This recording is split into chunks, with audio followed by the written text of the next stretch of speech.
Breaking news: putusan tertinggi Turki mempertahankan pengusiran 9 orang Kristen asing atas kegiatan misi. Mahkamah Konstitusi Turki telah mengkonfirmasi keputusan pemerintah untuk mengusir 9 orang Kristen asing atas dugaan kegiatan misi, menyebut mereka sebagai risiko keamanan nasional. Mahkamah tersebut memutuskan bahwa penunjukan ini, di bawah kode imigrasi kontroversial N82, tidak melanggar hak-hak para warga asing meskipun status tinggal mereka secara hukum di negara tersebut. Mayoritas hakim mengutip kerangka kerja diskresi luas otoritas publik terkait imigrasi dan pengendalian perbatasan. Sebenarnya, para pemohon tidak mengeluhkan bahwa mereka mengalami hambatan atau perlakuan diskriminatif dalam menjalankan keyakinan agama mereka selama tinggal di Turki, demikian bunyi putusan itu.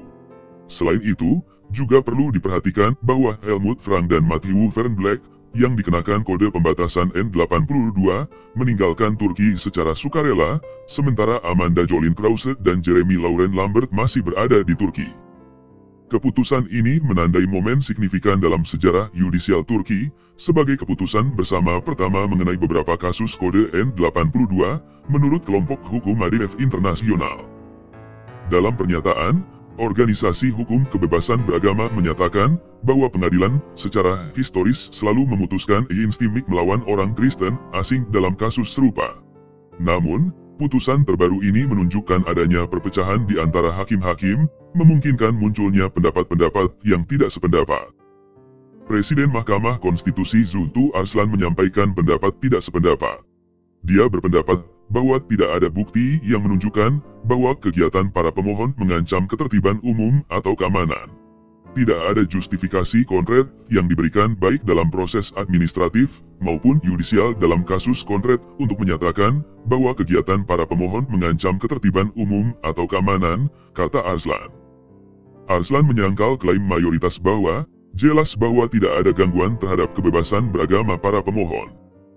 Secara mendasar, dipahami dari pernyataan yang dibuat baik dalam bagian peristiwa dan fakta dari keputusan dan di bawah judul pernyataan pemohon dan pendapat menteri bahwa kode pembatasan N82 diterapkan pada para pemohon karena kegiatan misi mereka, tulis Arslan.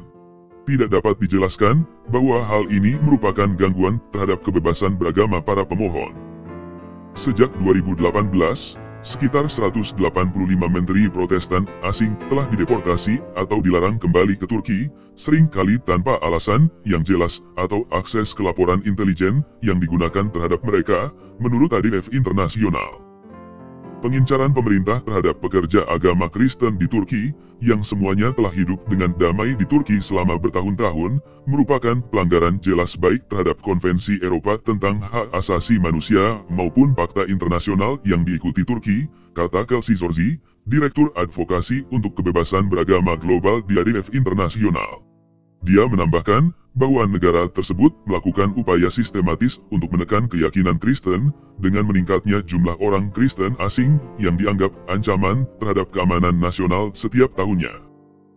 Individu yang terkena dampak, bagian dari kelompok lebih dari 30 orang Kristen asing yang ditandai dengan kode N82, telah terlibat dalam pekerjaan keagamaan di seluruh Turki.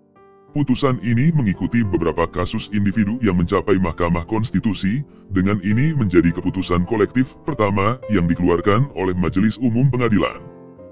Orhan Kemal Cengiz, salah satu pengacara yang mewakili para pemohon, menyoroti adanya pertentangan dalam putusan mayoritas dan kurangnya bukti yang mendukung pengusiran.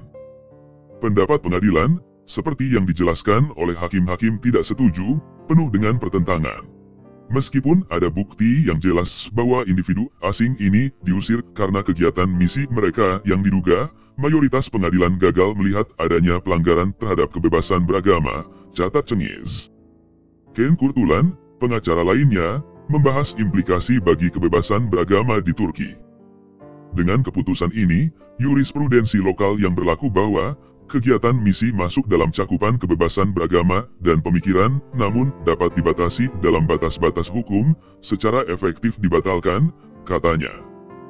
Keputusan ini juga menegaskan tren yang mengkhawatirkan di Turki, di mana nasionalisme dan islamisasi menimbulkan tantangan yang meningkat bagi minoritas agama, terutama komunitas Kristen, yang jumlahnya sekitar 170.000 dalam populasi yang sebagian besar Muslim sekitar 83 juta, menurut ADF Internasional.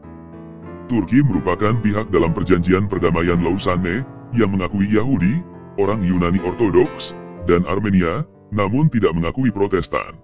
Sekian breaking news hari ini, God bless.